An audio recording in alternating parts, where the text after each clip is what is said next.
Welcome to the video. John Bodine here with Redemptive Psych, and in this video we're continuing our 16 type series, going over each of the profiles of the types. Today we're talking about the ENFJ, one of the idealist types, one of the intuitive types. I'm going to start talking a bit generally here because ENFJs are a bit tricky when it comes to the personality system. If you have an ENFJ in your life and you want them to know this stuff, or perhaps you are an ENFJ and you're curious about this stuff, or you're interested in learning more, I've noticed that ENFJs have a lot of resistance to new systems, to letting new ideas or new systems come into their life. And I think there's a reason for that, and I want to acknowledge that off the bat here. I think it's because ENFJs are very careful and sometimes cautious about letting new ideas come into their mind, because once they accept an idea, it becomes a primary and essential piece of how they view the world. They are aware of the power that an idea or that a system may have, and they want to be very, very, very careful and thorough before they accept something. Because to accept a system, extroverted thinking, to bring that into your own life, to make it into your own mind with introverted thinking, that means that it becomes part of you. And they are very suspicious as they learn, especially after getting burned a few times, that they have to be careful who and what they let in. So if you want an ENFJ to understand this stuff, but they're kind of resistant to it, give them some space, give them some time, because they need to process through every little piece of it before they're going to accept it, even if you believe that it's true. Now, the technique that I believe is powerful and will help the ENFJ get more reference points is talk to them about people's types in their lives. If they're married, talk to them about their spouse, their children, a boss, other people in their lives. They are very socially aware. They are very acutely aware of other people. So if you can tell them about the potential types of those people, or if you are an ENFJ and you want to start noticing some of the patterns in other people's lives, that will help you expedite the process to determine whether this system is valid to you or invalid. And that is something that only you can decide if you want to let this in or not. With that being said, we'll dig into the ENFJ and go over their functions and their tools. Remember that these letters, I don't believe in the letters. I think they're misleading. They are capturing general themes that are representative, but not necessarily fundamental. Right here with the archetypes, kind of the characters in our mind, and then how those are expressed through our functions, that is the meat, the essential qualities of a personality type. Now, I said that ENFJs are one of the 4 idealist types. This is the NF temperament. The NFJs and the NFPs are all idealists. This means they are future-oriented. They are looking at bringing about the ideal state of things. But it usually has to do with a social state, how to help build up people for a better future, how to help guide an institution or a group towards a better tomorrow. It's not necessarily as inventive as like an INTP or an ENTP. It's more about bringing change, positive change, either to society, to a group, or to individuals. The way that ENFJs approach this most is by education. They are very good natural teachers. They have an interest in education. They want to build up the skills and the knowledge and the ability, especially in other people, and shape them. They are very much about shaping other people, especially through FE Hero and SE Child, which we'll get to in a moment. The 3 words I've picked to describe the ENFJ as I see them are leader, teacher, and seeker. Leader, they have a natural leadership capacity. As we'll discuss in later videos, there is a temperament called an in-charge type or a structure type. They are one of 4 types. This is separate from the idealists. They are one of 4 types that naturally take charge of situations. It's called being an in-charge type. They are naturally willing to rise to the helm and lead people, lead others, guide others. Now, ENFJs who were not necessarily nurtured in certain ways growing up may not resonate with that as much, but the ENFJ as their inborn quality is one of a leader.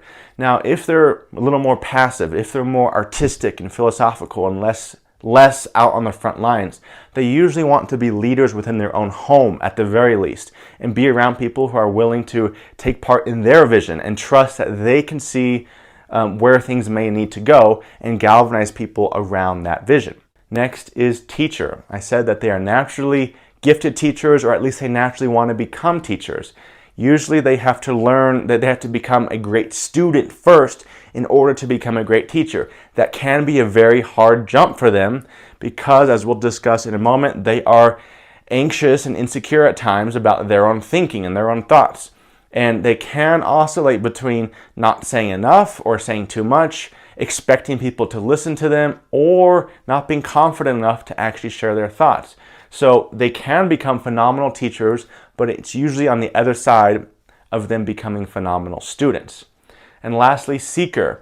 For the INFJ, I used a similar word. I think I said searcher. Both the NFJs are looking for stuff. The ENFJ is seeking the better tomorrow. It's seeking the knowledge and the wisdom that they can impart onto other people to build them up and shape them to be strong and capable and good people. So they're always seeking for that. They are oriented by the future. They're oriented by where we are going. And they can become leaders of tomorrow as they continue seeking for the tools and the skills and the knowledge they need to continue being a leader and a teacher. Starting with their functions now, we have the hero function. For every type, the hero function is our top tool, our strongest tool. For the ENFJ's hero, there's extroverted feeling hero. They are aware of how other people feel. They are aware of social values, of social instinct, of social harmony, of the social rules. They're very aware of other people and the state that they feel. Now, the difference between the two FE heroes, you have the ESFJ and the ENFJ. ESFJs are more like, how can I help? How can we help? How can we help heal that person?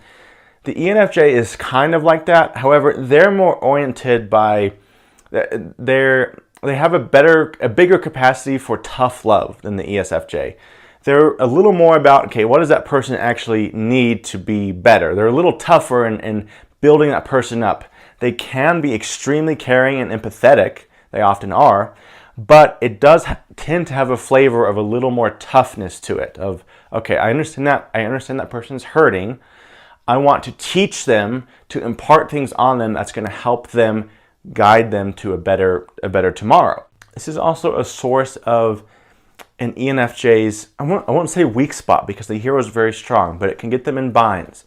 They tend to value other people that other people also value. This is one of the places that makes them vulnerable to abuse by authority, basically, because extroverted feeling is aware of what other people feel and what they value. And if they all value that certain figure or that person or that institution, the ENFJ can't help really but feel pulled and compelled by that. And they think, well, if other people feel that it's good, then it must be good. Now, as ENFJs get older, and as I said, they get burned a few times, they learn to become way more suspicious of authority for that reason. So this can be, even though it's a strong spot, it can also be a weak spot for them because they can be so directed by how other people feel about a person or a thing. Next is the parent. The parent function is the source of our responsibility, our responsibleness, and our orientation to help other people in terms of social service. It doesn't matter as much what the function is inside the parent itself acts like that. For the ENFJ, their parent is introverted intuition. Introverted intuition is all about my future, the vision, the path forward. This is how they galvanize other people to follow a certain path. They are directive through the path that they pursue, through the path that they select, compared to the INJs, who are more oriented for their path almost as individuals. ENFJs are a little more oriented in terms of, how does this path affect the people around me? How can I bring people with me on this path? This is one of the reasons they are good educators, because they like to impart the path that they're on to other people, to say, we're going to go this way and I want you to come with me. This is also a source of their desire. They can be very wanty people. They are desirous of other people and desirous of certain paths.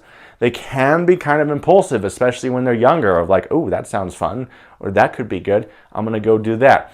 As they mature and grow old and grow more responsible with their intuition, it becomes sharper, and they let a lot of those options burn away because they realize they're not responsible, and they make better choices that affect other people positively. Next is their child function. The child is a powerful inner child. It is very energetic. It gives us energy, and it is renewing. It can help renew other people and renew ourselves. Now, the child for the ENFJ is extroverted sensing. It's an awareness of the environment. It's an awareness of the tension around them. It's a source of their competitiveness. They tend to enjoy competition and be pretty competitive. This is also the main reason, in my opinion, that ENFJs often mistype, often as concrete types. Extroverted sensing is a concrete function. And the child, we like to use the child because it's powerful, it's fun, and it can be pretty capable, actually. ENFJs who are more focused on their skill development, who are more competitive, who are more performative, meaning they might be into athletics or some kind of performance, they tend to identify more as a concrete type. I have a video on this I'll link above if you're unsure about your type and you might be an ENFJ. Because the parent function is powerful, but we don't always like to use it, the ENFJ can actually identify more with being concrete in the moment, wanting to help people. They might test as an ESFJ or an ESTP potentially because of that. So they don't always feel like super abstract people depending on the ENFJ, because some of them can really exist more in the moment. But if you talk to them long enough and get to know them, that abstraction will come out. Those visions will come out. That ability to perceive the path forward will come out. It just may not be as obvious with certain ENFJs. This is also the source where they love to give experiences to other people, to impart experience. They can be great cooks or great hosts or great performers, to perform for other people, to get attention. They like being competitive in part for that reason, because it's a show to them and they can demonstrate their skill. SE child loves to show what it can do and what it's capable of, and it loves when other people watch. So they are natural performers to that extent. They love to give sensations to other people. The sensing functions are all about sensations, and imparting sensations on other people makes them feel good and makes them feel comfortable, makes them feel seen, makes them feel valued. Next is their inferior function. The inferior is the source of our insecurity, our vulnerability, and our anxiety. The inferior for the ENFJ is introverted thinking. They are worried that they are stupid. They are worried that they are not good thinkers. They are thinkers, actually. They think a lot. They might identify more with the rational or the intellectual temperament because they are thinking all the time. But they're also worried that people won't listen to them. They're worried that they can't solve problems. It's basically a fear of not having what it takes to think through something well, and feeling that being insecure about their thoughts being valuable enough to share. This is one of the reasons they go pursue credentials and degrees and certifications, because it validates their ability to be a thinker, to be a problem solver, to have an opinion worth sharing. So that can be good because it can help them pursue goals and futures that empower them to teach and guide others. But it can also be dangerous when they're only pursuing something just to have a voice, and feeling so useless and so worthless with their thinking that comes from a place of fear. So listening to an ENFJ is extremely important. In my opinion, the way to tell the difference between a humble ENFJ and an ENFJ who's just talking to talk is by listening to them and understanding them, and making sure you understand what they're saying, and then challenging them. Most ENFJs don't mind if you challenge them as long as they feel like you understand what they are saying. But the ones who just kind of want to talk, they will interpret any challenge as a threat. So be gentle with this, because they are actually quite capable thinkers. They need some time. They need context, they need feedback, but they will usually get the right answer because the way they solve problems is thinking through each little piece in the smallest possible way, and eventually they will build such a solid conclusion that it's very hard to argue against. Next is the Nemesis. The Nemesis is, think of it as like the antagonist. The hero is our protagonist. The Nemesis pulls and combats and challenges the hero. If used well, the Nemesis will make the hero stronger and more capable. If not, then we remain more ignorant. The Nemesis for the ENFJ is introverted feeling. They are worried that they are not worthy. They are worried that they are not helpful. They are worried that they are worthless and useless, and are worried that their impact is insignificant. Introverted feeling is about my worth, my investment, the things I believe in. This is one of the reasons they can be so dragged around by what other people care about and the principles other people live by, because they naturally push down their own. And it's usually, unfortunately, after having abuse of authority in some way, that they start to realize, I can't really rely on other people to the extent of outsourcing my values to them. So through that, they start to develop their own principles and start to become more meditative and reflective. There are some ENFJs that are more sage-like and more philosophical, while there's some that are more performative and achievement-oriented. It kind of depends.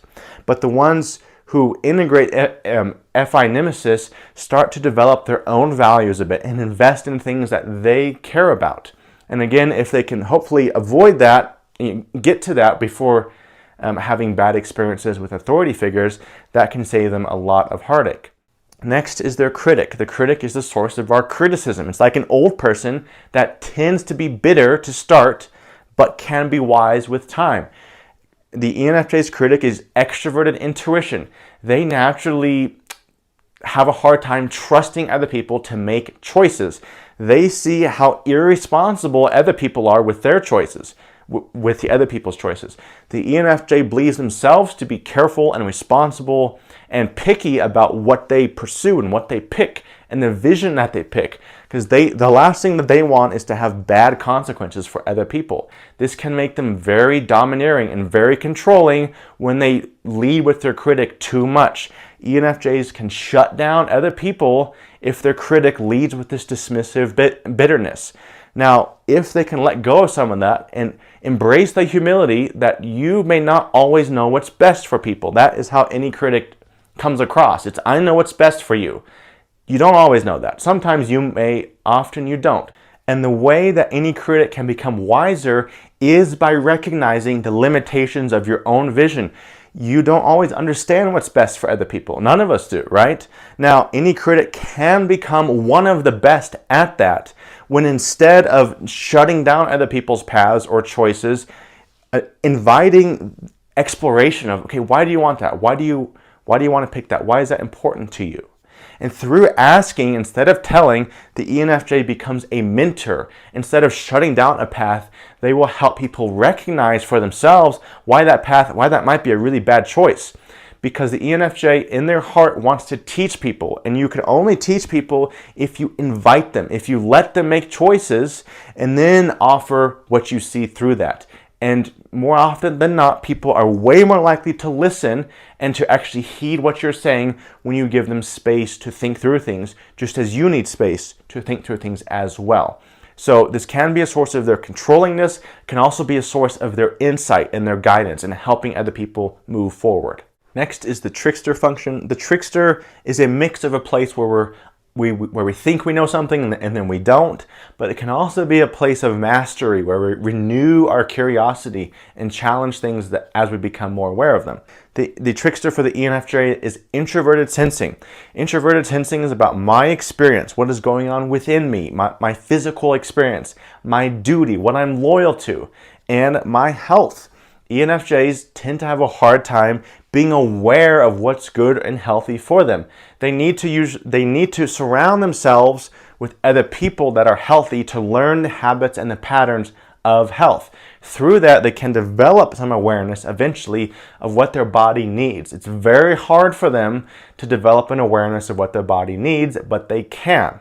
So surrounding yourself with, basically who you surround yourself in, ENFJs, especially your types, will directly correlate with how aware of your own needs that you are. SI Trickster is also about my past. They often don't have a great memory of their past unless they have people around them who were there in the past and they can remember through those people. I know that sounds kind of weird, but they remember externally. If someone around them was there for that experience, they are more likely to be able to remember it because they can sense that person's version of the experience. But it's also about the relationship between past and future. They are aware of that there are a lot of choices for them that may not be good. They are aware that the choices they have available to them may not be the choices that they want. They often neglect, though, the role of their past choices as they have led to the present. So remembering, hey, ENFJs, what are the things that happened? What are the choices that you made in the past that led you here? If you can articulate some of that, you can start to remember why you chose certain things, why you didn't choose certain things, and it'll help you not only orient other people forward, but it'll help you orient yourself.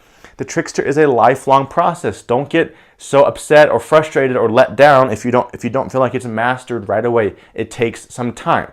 And lastly, for the ENFJ, the demon.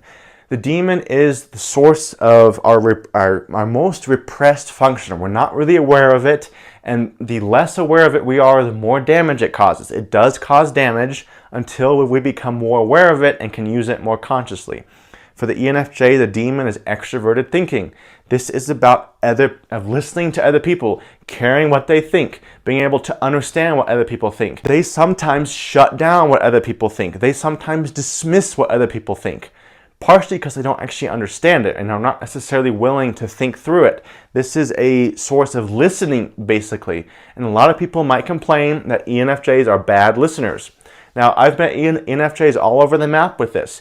You have to understand that ENFJs only have so much space to process through their own thinking and being worried about that and not sure if they have it right or wrong. But as they become more secure with their own thinking, they realize that, hey, one of the best ways to shape other people is by giving them a voice to share. And them sharing their thoughts does not have to be a threat to my own thinking. If they can work through the fear of being stupid, if they can work through the fear of people not listening to them, they can become great listeners, at least for short periods of time. It costs a lot of energy to use, so don't expect them to just be like listening all day long. It takes a lot of work for them. But through the path of fear, walking through fear, becoming courageous and confident with their thinking, they will become better listeners. But ENFJs can benefit from being aware that other people sometimes view them as taking away their voice and not giving up space and sucking up the room by talking too much. So everyone has a demon function. Everyone has an inferior function. You're not alone with the struggles. This just tends to be in ENFJ's main struggle with their demon. It kind of goes back to what I said up here. To become a great teacher, to impart your knowledge and your thinking, you have to become a great student. And I think all the ENFJs I've met instinctively know that, especially the ones who are mature, especially the ones who have been able to shape and help people. They understand the importance of learning and continuing to learn, and then that related to how much they can shape and help other people. But in general, the ENFJ can be a very inspiring leader, very capable. They are often people that you want to get behind because they are strong and they see tomorrow and they lead, either through education or through solving problems or performing. They are very versatile, which is one of the reasons typing them can be tricky. So that's the ENFJ in short. Hope you guys enjoyed, and I'll see you next time. Bye.